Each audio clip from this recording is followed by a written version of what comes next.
Hi, welcome to the Clay Academy. Our first lesson is using a basic technique that all clay artists should need to know, because once you learn and perfect this technique, you can make a whole bunch of other things from it.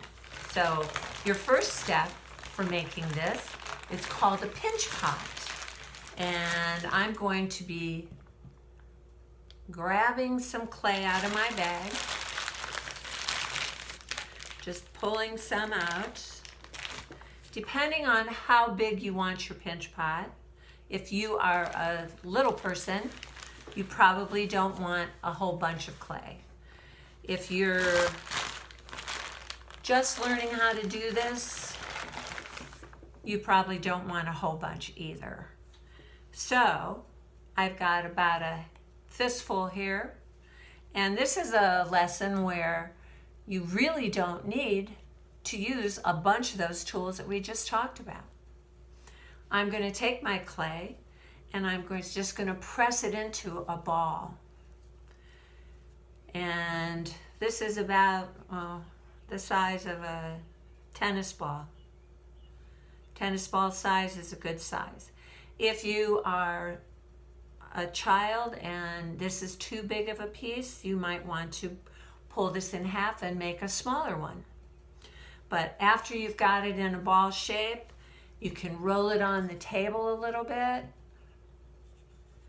and make sure it's round. You don't want to do this too much because it will dry your clay out.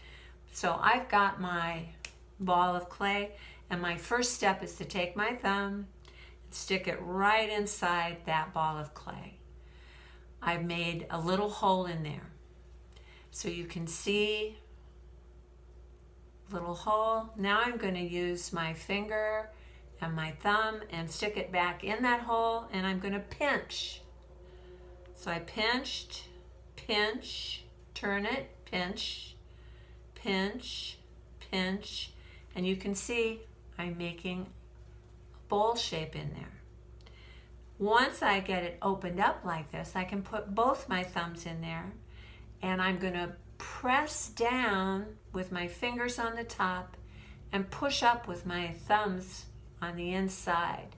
That will get the clay from the bottom up on the sides of the pinch pot. So I'm pinching, pinching. I don't want to push too far because I'll push right through the bottom. So I've got to be careful and feel my way around that. And I'm pinching and pinching. And look, it's getting much bigger. Pinching. And it's quite large now. Now I'm going to look at it and I'm going to see, did I move all the clay from the bottom up to the sides? If you've got a whole bunch of clay down here, you need to push again and pinch up the sides to make it even, because we want an even thickness all the way around. If your edge is getting crinkly, you can dip your fingers in your little water, and you can just with a little bit of water smooth out that edge. Remember, I don't want to add too much water, because if you add too much water, it just turns into mud.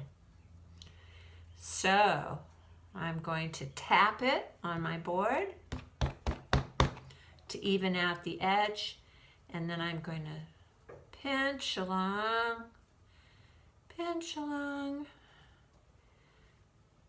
And can I make it a little bit bigger by pinching? I think I can.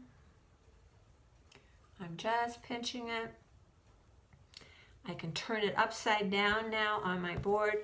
If I've got a bunch of wrinkles on it that I don't want, I can take just a little bit of water on my fingers and move my fingers in little circles all the way around, and I can smooth out those wrinkles if I don't want them.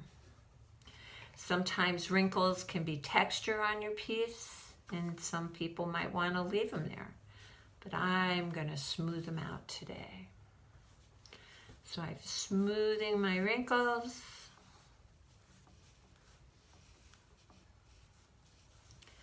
There we go.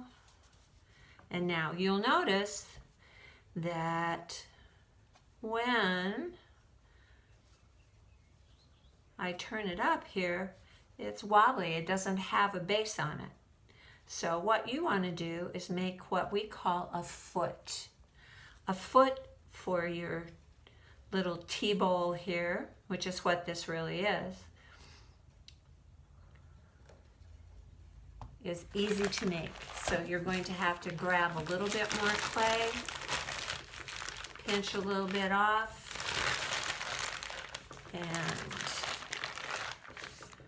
going to roll it into a worm. I'm going to set this to the side and rock my hands back and forth, squeeze that clay out one end, turn it over, rock them back and forth.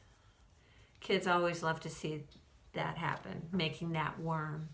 Now if I want to even this out and make it all the same, because it's kind of fat in the middle and skinny on the ends, I take my fingers and put it on the clay and rock them back and forth while I move my fingers to the outside of the worm. Just rocking, and I'm pressing down lightly. I don't want to press too hard because that will flatten it out. And now I'm going to measure. Put my little tea bowl back here, and I'm going to, oh, I've got too much, so I'm going to cut that off. I'm going to use my pin tool or my toothpick to cut. Remember, both of those work great for cutting. So I'm going to cut and cut, and then I'm going to put a little bit of water on the ends, press that together. And now before I attach it to the bottom of my little bowl, I'm going to mark it. When I mark, I usually use the dull end of that toothpick.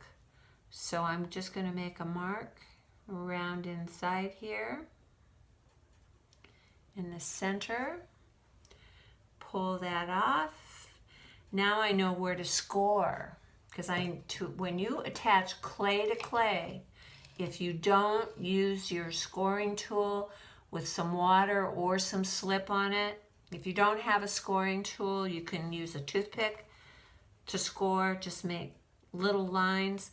Scoring is just roughing up the edge. So I'm going to press lightly on it, and you can see it creates these little lines. And then I'm going to do the same thing with what I'm going to attach my foot.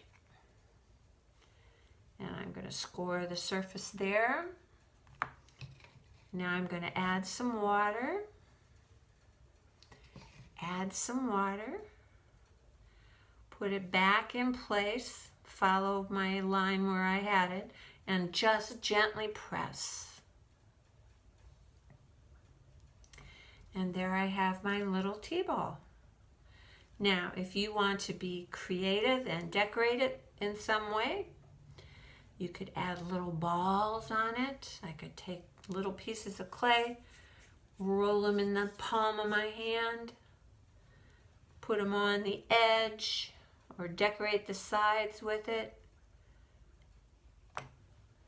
Remember, when you add clay to clay, you need to score it and add that slip, or water will be just fine.